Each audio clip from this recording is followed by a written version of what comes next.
Greetings, we are the Ministry of Real Truth, and we are doing an extensive video on the filmmaker, translator of the Aramaic scriptures, Vic N. We're doing a hell of a lot of videos, a lot of videos in one day. As you can see, most of these videos that are up at a certain date have me wearing a, no, it's not an OWN t-shirt, it's an NWO t-shirt, the wrestling one, whatever. Okay, a ex-satanic lady who went Christian, pulled out and went Christian. Maybe she's part of the Illuminati. She's, watch out, because the NWO is going to be set up and running, complete and running, around 2025 to 2027. Okay, that's the must date that it's got to be up and running. So yeah, maybe all the events today are leading up to that. Anyway, we are here doing an extensive review of the Aramaic native-born Mesopotamian filmmaker, translator of the Aramaic scriptures, Vic N. Okay, from his down website, which was va.com, where we found a way to revive it. So we're bringing that all to you so that you will know the truth about what the original manuscripts actually said, what the Bible actually, the scriptures actually said, okay, in the view of the Americanized modern Bible version translations that come from one source, supposedly corrupted and put out into the world by the American Bible Society or International Bible Society or similar. Okay, so you'll know the truth, the whole truth, the real truth as we present it. Okay, no hype, no fluff, no other baloney. Okay, this page we're on is dedicated to re-establishing the Assyrian name in the world. There are 2 books posted on this site. Well, we haven't got to those yet. I haven't found those yet. The first one is The First Civilization, which covers the essential history of the Assyrian people from the beginning until the modern times. So maybe there's an excerpt of that book. The second one is The Assyrian, a philosophical history of the Assyrian people, focusing on the vital imperative to regain their original name as people of Ashur. That was probably the capital of Syria or Assyria at the time, and it goes back to when Jonah visited Nineveh to forewarn them of God's forthcoming wrath upon them for their sinful ways, etc., etc. And the king heard all that he said, the Assyrian king, so he got up, ripped off parts of his bed, the old ripped the shirt, pulled the chest hair, whatever, and says, right, we're all converting to this one true God of Jonah, so go around and smash all the maypoles, all these Ashtaroth statues, all that sort of stuff, burn it all. Right, we're converting. Cover yourself in sackcloth, throw dust all over yourself, even the animals, and repent and tune to the one true God, the God of this guy Jonah. Right, so yeah, that's how they eventually over time became very God orientated, right? And then you had the Syrian-Aramaic and manuscripts and all that sort of stuff. They went through a lot of stuff, a lot of tribulation, etc.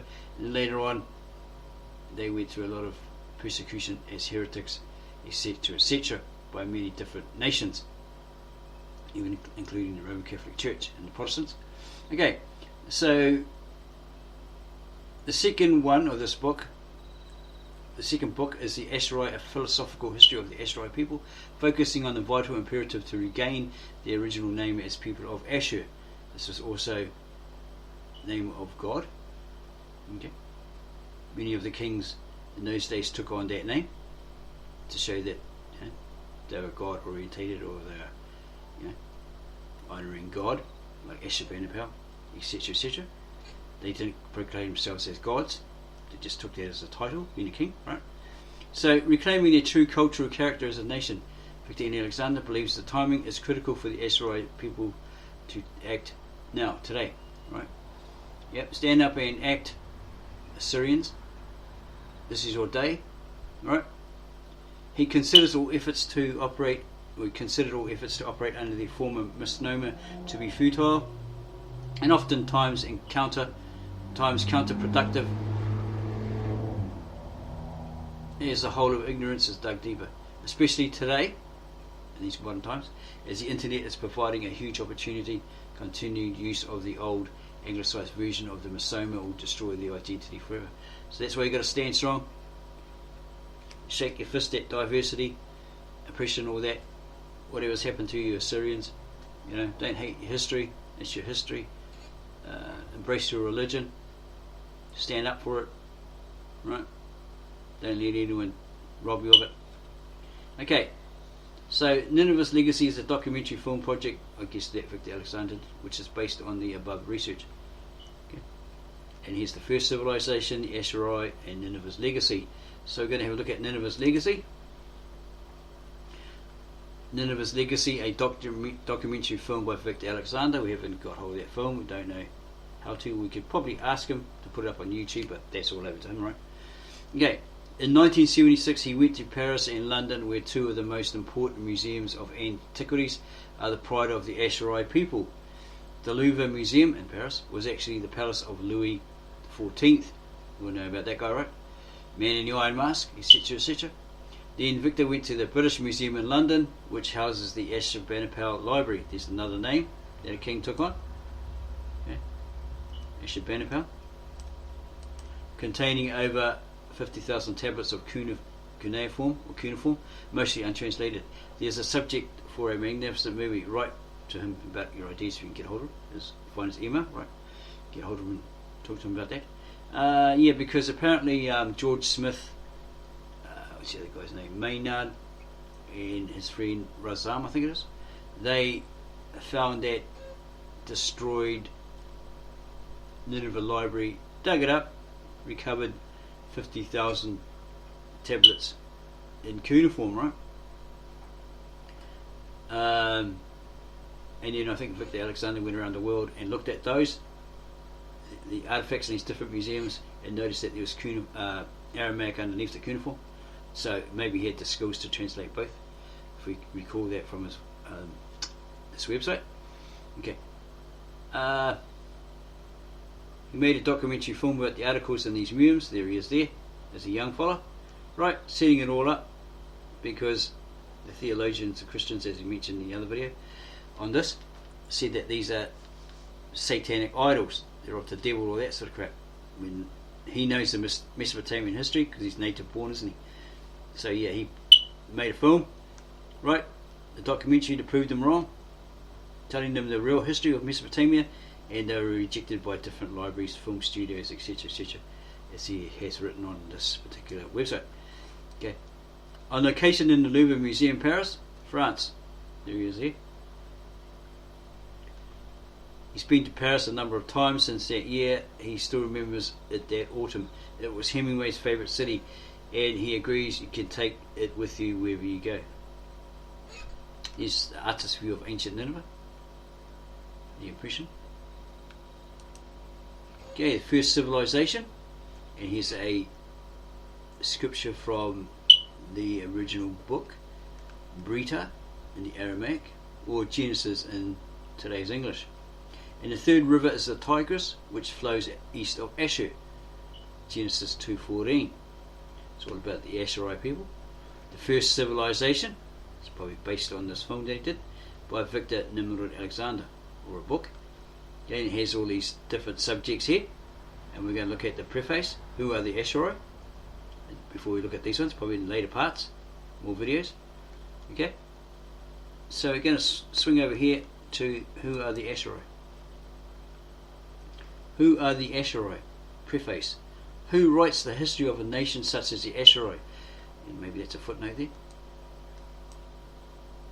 Who writes the history of a nation such as the Assyri 26 centuries after the biblically famous capital Nineveh was abandoned to the enemy? The American missionaries who established the first medical missionary college, the Kala in Urmia, were mostly impressed by the Assyri people's retention of their Christian faith in a sea of Islamic nations surrounding them, but predictably not concerned with their ancient roots.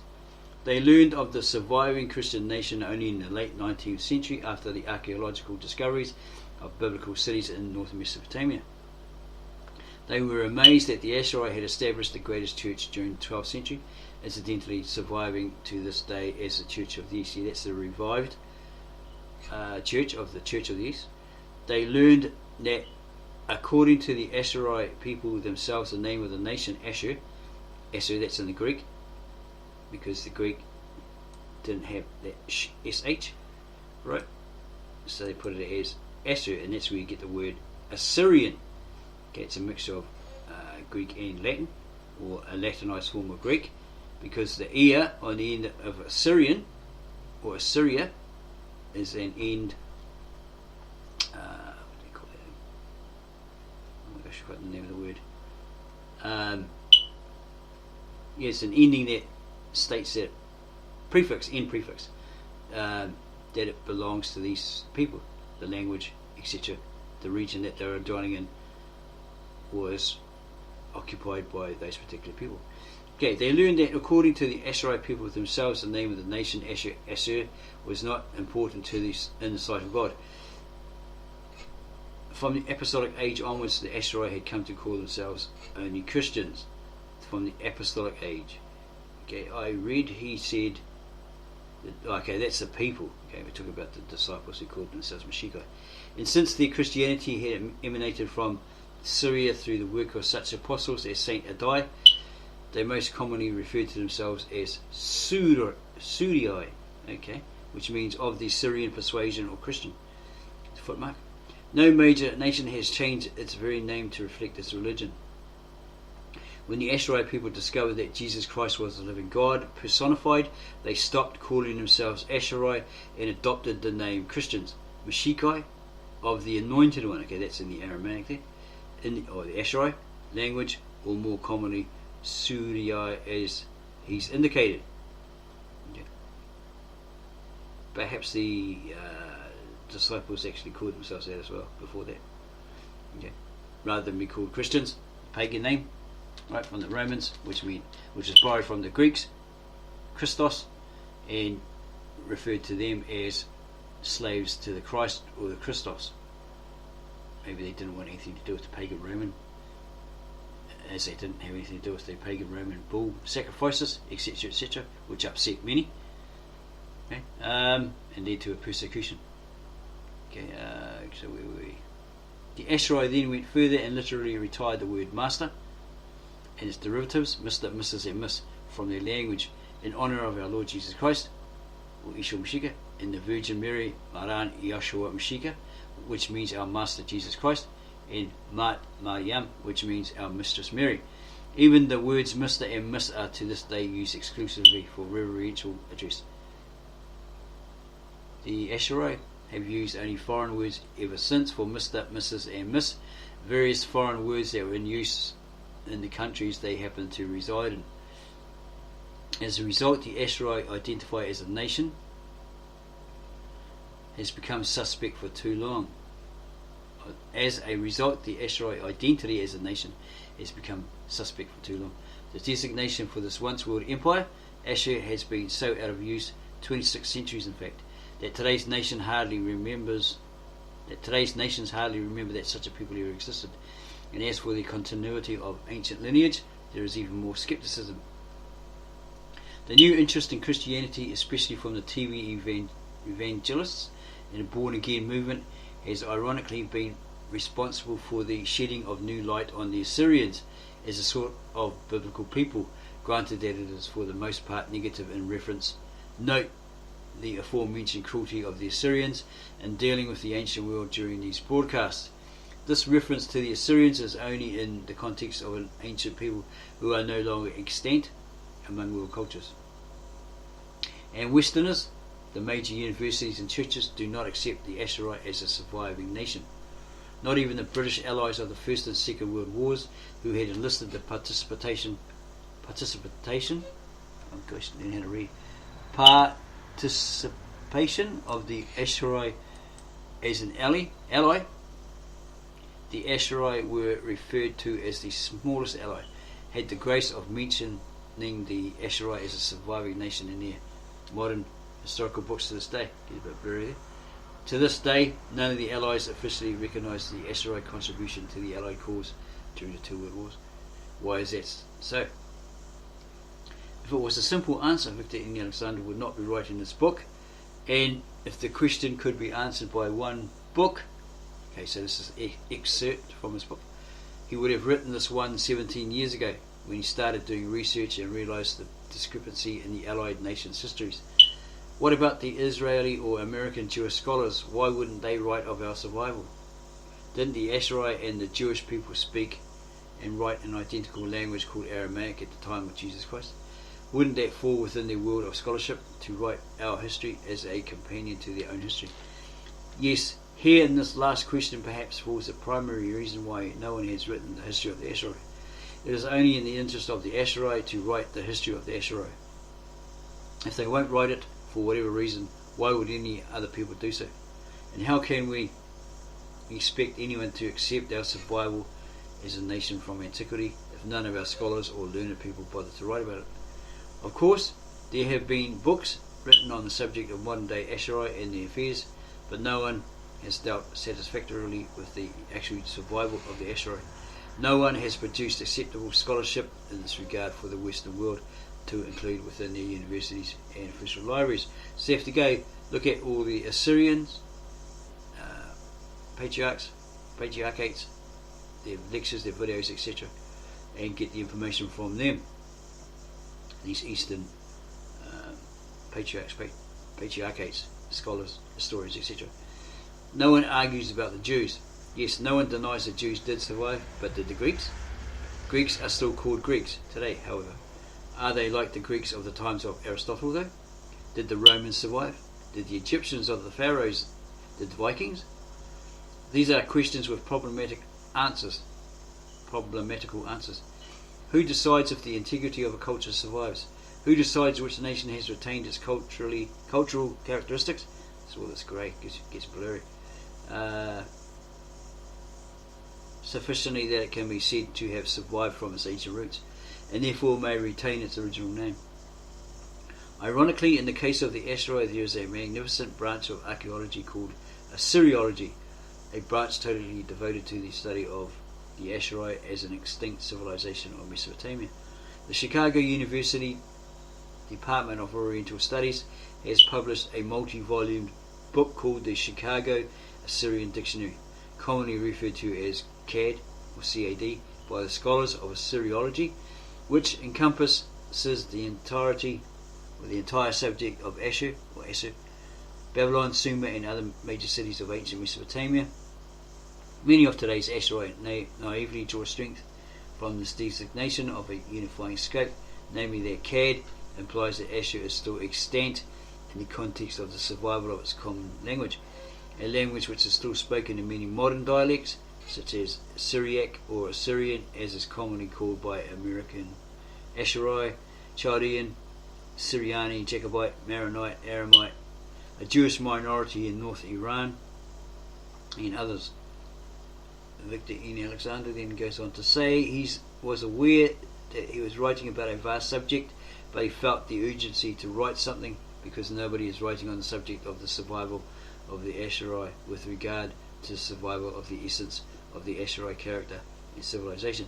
Therefore, he wrote for the preservation of what his circle of the Assyri share in common knowledge, for the edification of his generation, and for his friends regardless of their nationality, religion, or place of origin. His deepest impulse was to promote goodwill and understanding for the Assyri survival cause among the nations of the Middle East and the rest of the world, and especially, being an American, he would like to share the knowledge of the Assyri civilization with his American friends. Okay, so you become an American citizen, right? He became an American citizen, and he wanted to share the knowledge of the Assyri civilization with his American friends. Even though what he had to say all seems strange at times, his biggest hope for the future of the Assyri is a sense of unity which will ultimately be the only road to recognition of their survival as a people of antiquity, indeed the people who define the meaning of the word civilization. Without rediscovering the Assyri civilization from its roots and following the continuity of humankind's development throughout the ages, in the context of those roots, the very concepts of civilization will become obsolete in time. because no concept, even the concept of civilization, can survive forever without the admission of its roots. Victor also wrote, knowing that this work will be perceived by most scholars as being grossly inaccurate, if you will allow him to use a charitable word towards his own effort. Accuracy depends on repeated perceptions of history, in this case, of a culture from an unbiased perspective. When a nation is homeless, then there are few scholars who will take up their pen to write an unbiased account of their history, even of their survival. Nevertheless, Victor N. Alexander does have complete faith in the knowledge that he is presenting the truth, because he believes Western scholarship is terribly biased in the recording of history in the absence of a profit incentive. There's no money in it. Yeah, they're very biased. And he felt that it's his obligation as a minority writer to present an Assyrian point of view, in which to thank certain people who have made possible the publication of this book. And he goes on to do that. And we're going to move us for a minute.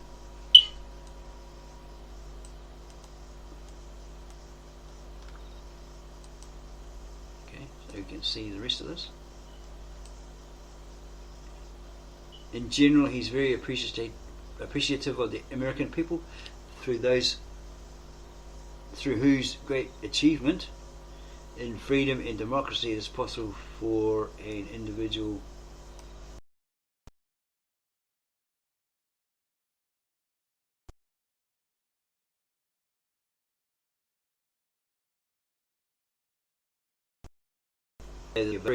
keeping him under its merciful guidance all his life, and without whom he was nothing. He'd be nothing. So he is a believer, right? Perhaps a practicing believer, but he highly stresses through his website that he's a translator. Firstly, he's a translator. Okay, here's some footnotes, 1 and 2, that we indicated. Pronounced Ashurit. Assyrian is the anglicized version of the name Assyria. It is theorized by Assyrian scholars that the Greeks, who were the first to write of Ashur or Assur, do not have the letter sheen. That's the sh sound, the sound of the letter sh, and therefore came up with the spelling Assur for Ashur. Neither does the English language have the letter sheen for the sound of sh. However, unlike Greek, the sound of the Aramaic, a Western designation for the ancient language of the Assyrian, the phonetic sh is commonly used in English, for example in the word shame, but when it came to constructing a name for the Assyrian nation in the English language, Assyrians was used. Victor N. Alexander personally believed that it was a malicious designation and unsportsmanlike of the English to kick someone who had fallen down. 2. Theodorus Mar Shimon, the brother of the late patriarch Mar Shimon 23, is the source for this explanation of the name commonly used by the modern day Assyrian in referring to themselves. It is I wonder if he's the late brother at that time of Esai Mar Esai Shimon, who was assassinated in 1975. He was a patriarch of the Assyrian Church of the East in 1957. He was mentioned on Andrew Gabriel Roth's website, the AramaicScriptures.com, stating that the original hidden and preserved manuscripts hidden and preserved for 2,000 years were never tampered with, right? They're as intact as they were given by the two disciples, the two apostles, way back around about the 1st century AD when they formed that church, founded that church. Okay, so hopefully that's of interest to you, gives you more insight into this native born filmmaker, Aramaic speaking translator from Mesopotamia. He's probably a descendant of the Assyrian, so that's why he's doing this as well, for his people and the rest of the world, so they know about what had been going on for centuries. And he translates the original manuscripts of the Ktav Ashurit, Leeshana Ateeqa Supprayah, etc., in the Galilean Aramaic into English. He's been doing it for about, I don't know, 20 or 30 years, as well as filmmaking. So that hopefully gives you insight into him, what he was all about. And if you liked it, let us know in the comments. Don't forget to subscribe to our channel, add your comments, give us a like, and then share it with all your church going friends, Muslims, Jews, etc. Okay, so they know where their scriptures originated from. Okay, and that they're the sister language of the ancient Aramaic or Ashurit, Ktav Ashurit, i.e. the Ktav Ivri or Avri,